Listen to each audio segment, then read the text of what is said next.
Perkenalkan, nama saya Rasul SPDMD dengan NIM 14120699103. Saya adalah dosen S1 pada program studi pendidikan matematika di Studi Matematika. Sebagai dosen, saya berkewajiban melaksanakan kehidupan perguruan tinggi, yakni di bidang pengajaran, penelitian, dan pengabdian. Pada kesempatan kali ini, jika saya menjelaskan pernyataan diri sebagai dosen dalam unjuk kerja diterima perguruan tinggi atau PDD bukan DPD dalam bidang pengajaran sebagai salah satu syarat untuk program sertifikasi dosen pada tahun 2024. Di Studi Matematika, saya mampu beberapa mata kuliah, termasuk selama mata kuliah 21. Dalam deskripsi mata kuliah ini, saya menggunakan pendekatan ilmu atau singkatan dari materi, deteksi, dan asesmen, di mana di dalam materi ini akan menjelaskan apa yang dibawakan dalam materi perkuliahan yang saya ambil. Yang kedua adalah interaksi, di mana interaksi saya sebagai seorang dosen mahasiswa menjalin dalam proses belajar mengajar pada peserta didik dalam mata kuliah K21. Di mana di asesmen ini yang dilakukan oleh saya sebagai seorang dosen adalah untuk mengukur penilaian kinerja mahasiswa secara objektif di dalam kelas. Sebelumnya saya masuk di teknik pengajaran jika saya terlebih dahulu sekali singkat pada mata kuliah 21 ini. Ya, pada mata kuliah 21 membahas tentang bagaimana menggunakan mahasiswa dalam interaksi dengan mata kuliah yang diberikan dan bagaimana mahasiswa mampu membuat dan memecahkan beberapa masalah dalam mata kuliah yang 21 ini melalui aspek psikologi dan kognitif. Salah satu pada mata kuliah yang saya ampu di program studi pendidikan matematika di Studi Matematika dalam mata kuliah K21. Mata kuliah ini adalah merupakan salah satu mata kuliah wajib pada program studi pendidikan matematika Studi Matematika yang berkumpul 3 SKS dan dapat diprogramkan oleh mahasiswa pada semester 2 sampai tahun ajaran. Adapun capaian lulusan yang dikembangkan pada mata kuliah ini terbagi menjadi 3 aspek, yaitu yang pertama adalah aspek sikap, aspek keterampilan, dan aspek pengetahuan. Untuk aspek sikap, capaian pembelajaran lulusan yang dikembangkan pada mata kuliah ini yang pertama adalah takwa pada Tuhan Yang Maha Esa dan mampu menjunjung tinggi sikap religius, dan yang kedua adalah menjunjung tinggi nilai kemanusiaan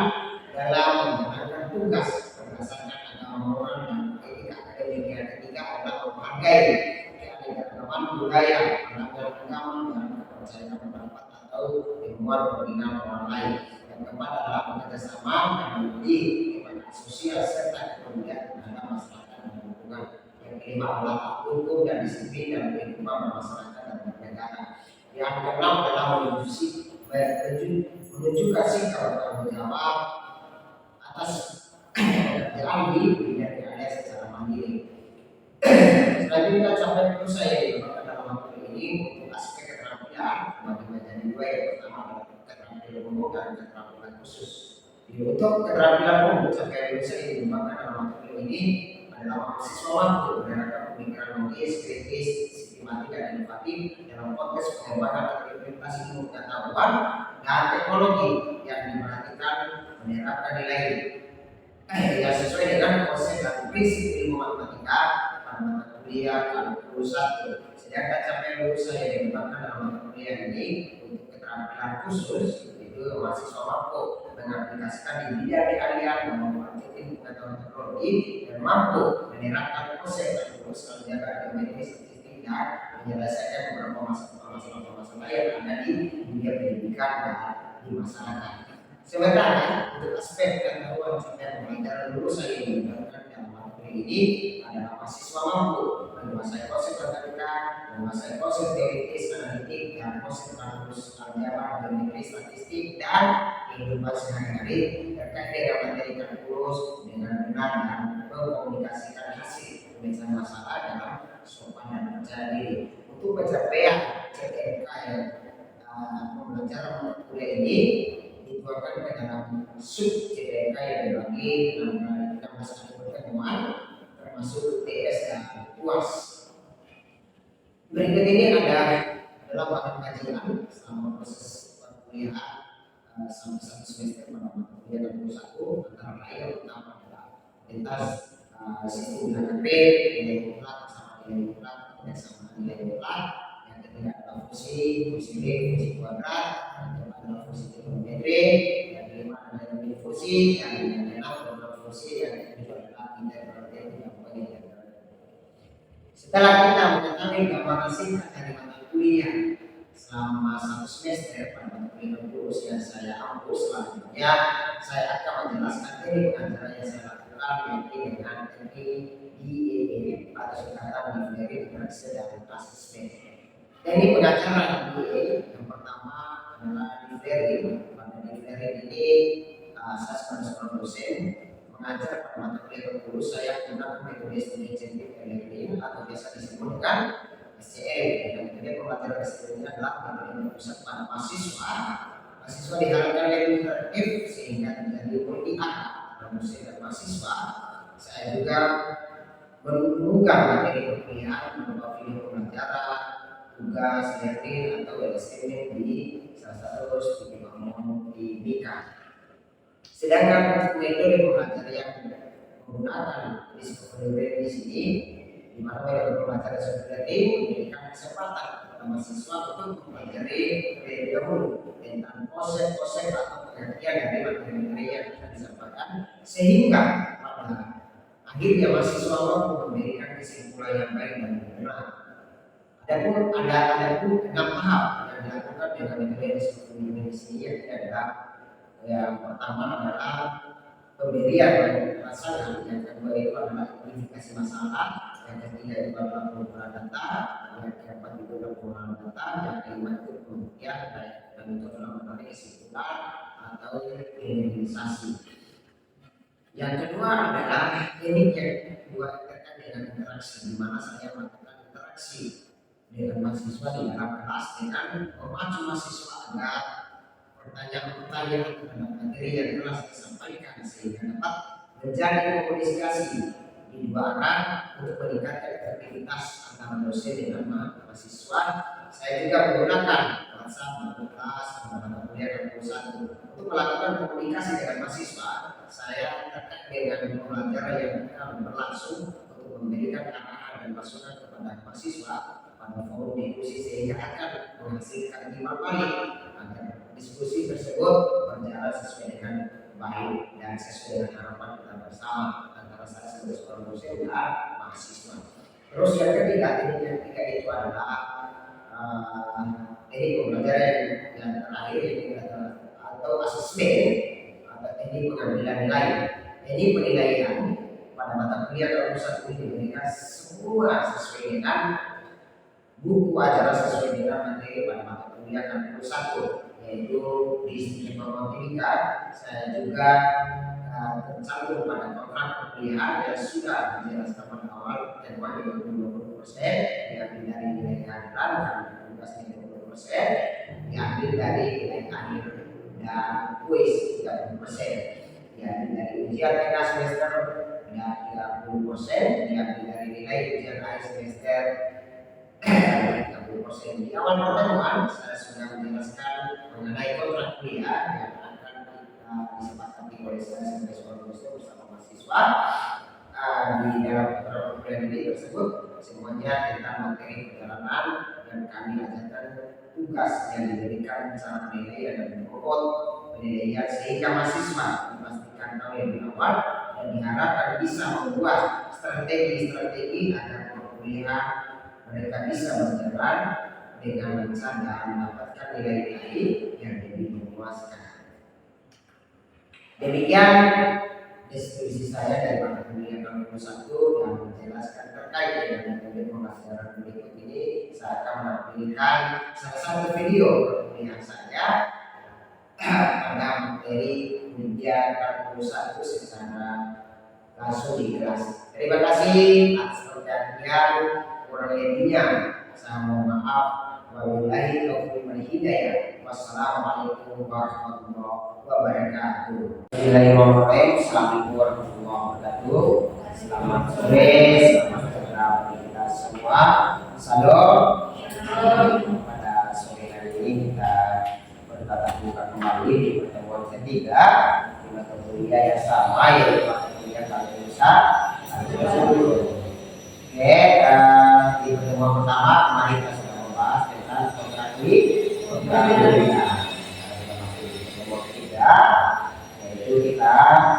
membahas materi yang berkaitan dengan nilai mutlak, persamaan nilai mutlak, dan kebersamaan nilai mutlak. Sebelum kita belajar, mari kita berdoa. Panggil ketua tingkat dan juga menuju doa dalam proses pembelajaran hari ini. Baik teman-teman sekalian, sebelum mulai kita, mari kita mengawali dengan doa. Saat akan membaca doa dalam bacaan sesuai teman-teman lain menyampaikan. Berdoa dimulai. Nama Bapa dan Putra dan Roh Kudus. Amin. Jadi dalam kedua, jika kita dalam hati kami, dalammu, segala kenyataan kepada kami pada hari ini. Ya Bapa, pada saat ini kami akan mulai perjalanan kami. Kami mohon diberilah hidup kita berkhusus kepada kami. Semoga apa yang kami pelajari pada hari ini dapat berguna bagi kami, terutama untuk masa depan kami yang hidup. Demi Kristus Tuhan Tuhan kami. Sama Bapa dan Putra dan Roh Kudus. Amin. Oke, terima kasih kepada yang dari Buddha dan dari doa untuk pembelajaran hari ini. Baik, kita langsung saja. Di sini seperti yang saya sampaikan tadi bahwa ini adalah pertemuan ketiga dari mata kuliah kali 21 yang membahas tentang materi nilai mutlak, persamaan nilai mutlak dan ketidaksamaan nilai mutlak. Oke, di sini sudah perhatikan depan semua bahwa di sini adalah apa definisi dari nilai mutlak. Apa definisinya? Ada yang bisa? Ya, apa definisinya? Nilai mutlak adalah sebuah bilangan nilai tanpa adanya tanda positif atau tanda negatif. Berapapun besar kecilnya nilai suatu bilangan, nilai mutlaknya tidak akan pernah lebih negatif. Oke, luar biasa. Ada yang lain? Veronica? Nilai mutlak yaitu jarak variabel x ke titik nol yang nilainya selalu positif. Oke, baik sekali. Ada lagi? Suatu bilangan ini dengan nilai mutlaknya adalah apa? Nilai mutlaknya adalah x. Ya, maka dapat didefinisikan sebagai salah satu definisi di sini. Di mana nilai mutlaknya x? Di sini adalah apa?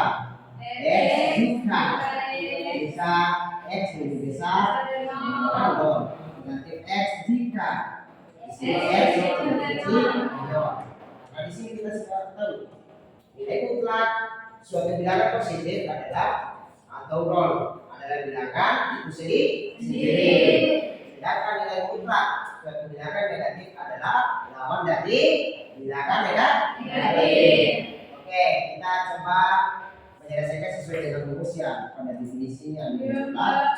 Di sini contoh soalnya coba dikerjakan misalnya 2x negatif 3. Coba kita kerjakan di sini. Kita melihat dari rumusnya bahwa nilai mutlaknya x di mana di sini nilai x-nya adalah 2x negatif 3. Jika di sini jika 2x negatif 3 lebih besar sama dengan 0. Di sini negatifnya negatif 2x negatif 3 jika 2x negatif 3 lebih kecil 0. Itulah dari definisi nilai mutlak. Oke, di sini ada beberapa lagi contoh soalnya. Untuk contoh soal di sini saya coba. Di sini berarti contoh soalnya. Contoh soal kedua coba dikerjakan di mana suatu fungsi fx pada nilai mutlaknya adalah f negatif 3. Ada yang bisa nggak? Ada yang bisa? Ya masuk.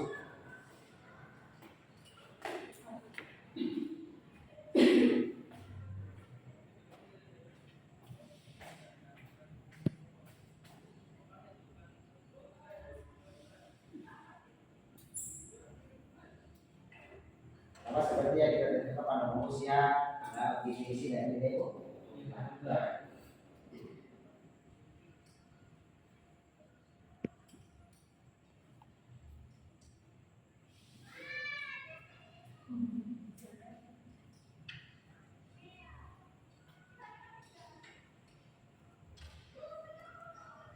Oke, luar biasa, tepuk tangan. Inilah kalau kita melihat dari sesuaikan definisi atau hukum dari nilai mutlak, besaran sesuai dengan yang kita ketahui adalah ada nilai positif jika x lebih besar sama 0, atau di sini negatif x jika x kurang dari 0, lebih kecil dari 0. Maka kita sesuaikan dengan rumus yang kita selesaikan dengan nilai mutlak. Oke, kita masuk di materi yang kedua adalah tentang persamaan nilai mutlak. Di mana persamaan nilai mutlaknya di sini, ada yang tahu nggak definisi dari persamaan nilai mutlaknya? Ada yang tahu apa definisi dari nilai mutlak? Persamaan nilai mutlak adalah persamaan yang memuat variabel x di dalam tanda mutlak. Ya, di dalam tanda mutlak. Karena nilai mutlak ini sama persisnya dengan persamaan nilai mutlak. Persamaan nilai mutlak adalah persamaan yang memuat variabel x di dalam tanda nilai mutlak, seperti yang kita kerjakan pada suatu nilai mutlaknya tadi. Inilah bentuk dari variabel x di dalam tanda mutlak. Konsep dasar permasalahan nilai mutlak ini hampir sama dengan nilai mutlak itu sendiri. Ya, sama dengan nilai mutlak itu sendiri. Hanya saja kamu harus mencari solusi x yang lebih mudah untuk setiap persamaan nilai mutlak. Biasa ditulis dengan tanda kurung. Tanda apa? Tanda kurung. Tanda kurung seperti apa? Inilah bentuk dari tanda kurung. Misalnya sama, ketika sudah membentuk dalam nilai kurung atau tanda kurung, kita tentukan nilai mutlaknya 4 atau nilai mutlaknya 5. Dan seterusnya jika suatu bilangan ada dalam tanda kurung, sebenarnya nilai bilangan itu bisa positif dan bisa juga negatif. Namun pemberian tanda mutlak menganggap bahwa nilainya selalu positif. Seperti yang kita jelaskan tadi adalah tanda positif dan tanda negatif. Contohnya seperti yang bisa kita lihat bersama-sama di sini adalah di mana contohnya adalah nilai mutlaknya adalah 12 bisa menjadi negatif 12 atau 12. Oke, bentuk umum persamaan nilai mutlak. Di sini ada beberapa bentuk umum dari persamaan nilai mutlak. Di mana bentuk umum persamaan nilai mutlak ini kita tidak dapat dari mutlak kata sebagai misalnya adalah bentuk umumnya adalah ax ditambah dengan b sama dengan berapa? C. Dengan apa? Ax ditambah dengan b sama dengan c. Atau dikatakan di sini adalah x ditambah dengan b sama dengan negatif c. Ya, itulah dari bentuk umum persamaan nilai mutlak. Kita melihat di sini untuk x sama dengan nilai mutlak a berlaku untuk x sama dengan a atau x sama dengan negatif berapa? Negatif a. Contohnya, coba dilihat di sini sesuai dengan definisinya. Saya akan memberikan salah satu contohnya. Di sini adalah bagian dari nilai mutlak x atau persamaannya 2x ditambah dengan 3 sama dengan 0. Atau di sini adalah lebih besar sama dengan 0. Terus kita selesaikan di sini.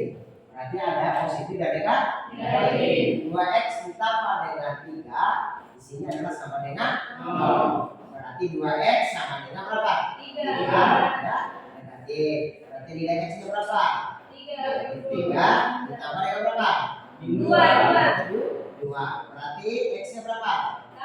1. Ayo, di sini dikurangi dengan 2 berapa? Akan menjadi positif 4. Atau dikatakan di sini adalah berapa? Negatif 2x ditambah dengan 3. Lebih kecil atau lebih kecil dari 0. Berapa dia di sini? Coba diperhatikan. Berarti di sini adalah negatif 2x ditambah dengan 3 sama dengan 0. Atau lebih kecil 0. Berarti di sini negatif 2x sama dengan atau lebih kecilnya adalah 3. Di sini berapa dapatnya? Jadi di sini kurang dari 3 atau di sini adalah 4. Berapa?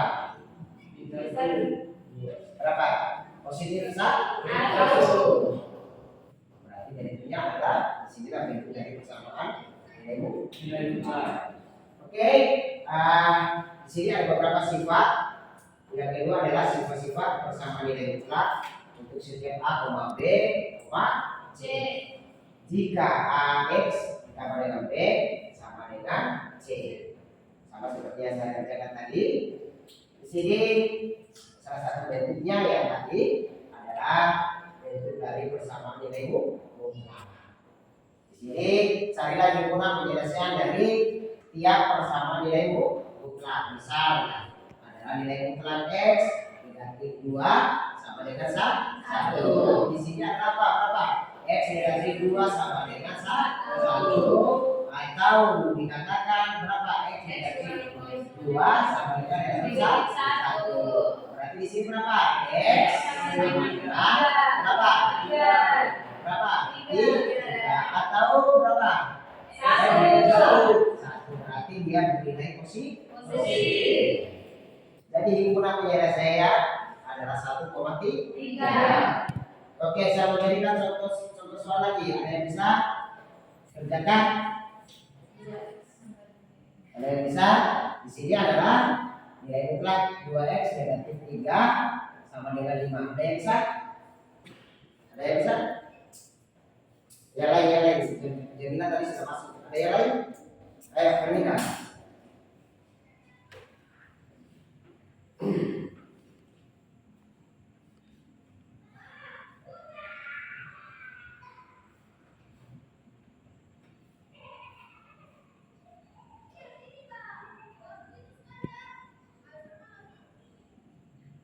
Oke, atau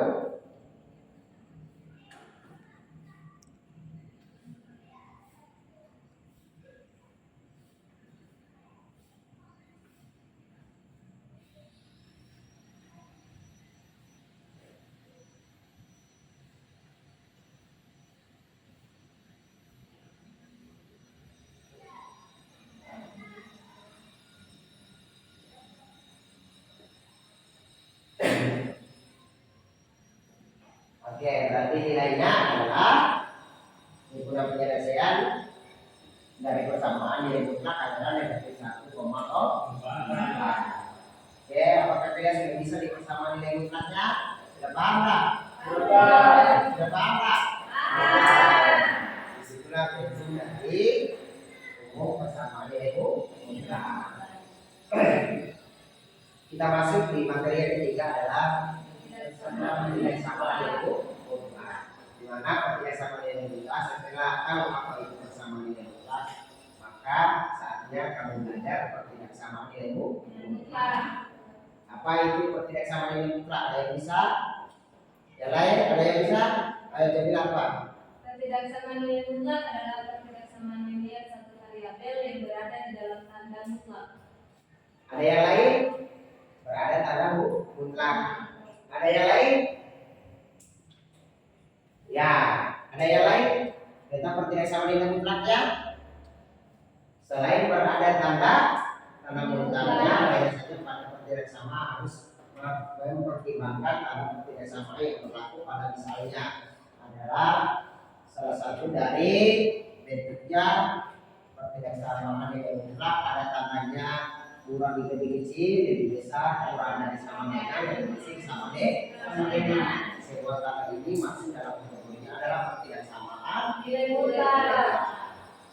Maka yang di sini dikatakan sama seperti pada solusi pertidaksamaan nilai mutlak bisa ditentukan melalui garis di dalam dan yang tadi harus kita memperhatikan dari garis di dalam. Oke, bentuk umum pertidaksamaan nilai mutlak atau bentuk umumnya tadi yaitu lebih kecil, lebih besar, kurang dari sama dengan, lebih besar sama dengan. Di sini sifat-sifatnya diperhatikan ada beberapa sifat yang berkaitan dengan nilai mutlak. Sama tak sifat nilai persamaan nilai mutlak dengan pertidaksamaan nilai mutlak?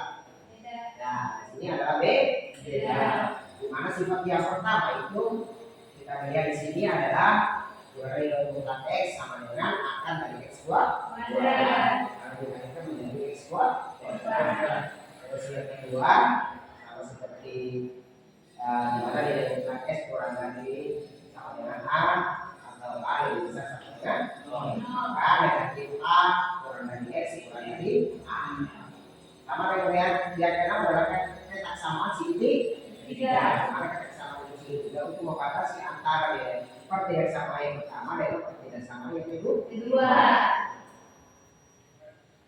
Oke, agar kamu semakin paham, yuk simak salah satu contohnya di sini adalah contoh dari pertidaksamaan apa?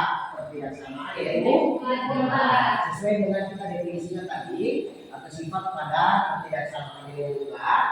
Kita melihat kita merujuk di situ adalah sama seperti bentuknya tadi pada persamaan nilai bulatnya adalah x ditambah dengan 2 kurang dari sama dengan 4. Di sini ada dua penyelesaian antara positif dengan negatif. Berarti x ditambah dengan 2 lebih besar sama dengan 0 atau dikatakan di sini x ditambah dengan 2 lebih kecil 0. Di sini ada dua yang tadi kalau positif dan negatifnya. Berarti kita di sini adalah masukkan x ditambah dengan 2 di sini adalah berapa? 4. Berarti di sini kita dimasukkan dari x-nya kurang dari 2 kurang dari 4 kurang dari x-nya kurang dari sama dengan berapa? 2. Atau dikatakan dengan di sini adalah negatif x ya ditambah dengan 2 kurang dari sama dengan 4. Yang kedua dari sini menjadi adalah lebih besar dari 4. Berarti x lebih besar dari 4 negatif 2. Berarti x nya lebih besar sama dengan berapa? Negatif 4. Berarti di situ adalah negatif 6. Oke, di sini contoh 1 dan contoh kedua adalah ya. Ada yang bisa nggak contoh kedua di sini? Sudah paham tadi? Kalau sudah paham, saya akan memberikan contoh kedua, yaitu adalah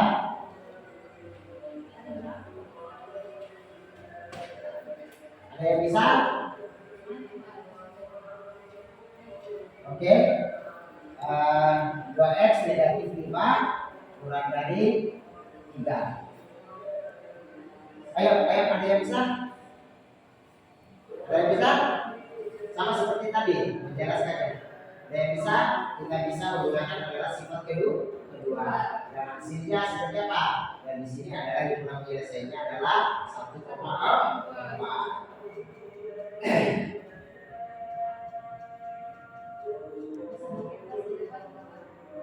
Oke, sama seperti setelah lihat soal di sini ada saya ini adalah tugasnya kalian untuk menyelesaikan soalnya di rumah nanti ya. Ada masuk soal yang berkaitan dengan pertidaksamaan nilai bulat. Oke, di sini adalah kesimpulan untuk pertemuan hari ini. Yang pertama adalah tentang nilai bulat. Nilai bulat ada suatu bilangan atau jarak antara bilangan dengan nilai x dengan 0 pada nilai 9 ring. Setelah itu adalah persamaan nilai bulat, yaitu tidak terlepas dari membuat pada variabel x dalam tangga bulat. Sedangkan persamaan itu sesuai dengan definisi umumnya tadi itu bahwa di sini adalah persamaan bulat adalah di mana nilai bulat ax kita variabel b lebih kecil dari c. Oke, ada pertanyaan? Ada pertanyaan nggak? Sudah paham semuanya?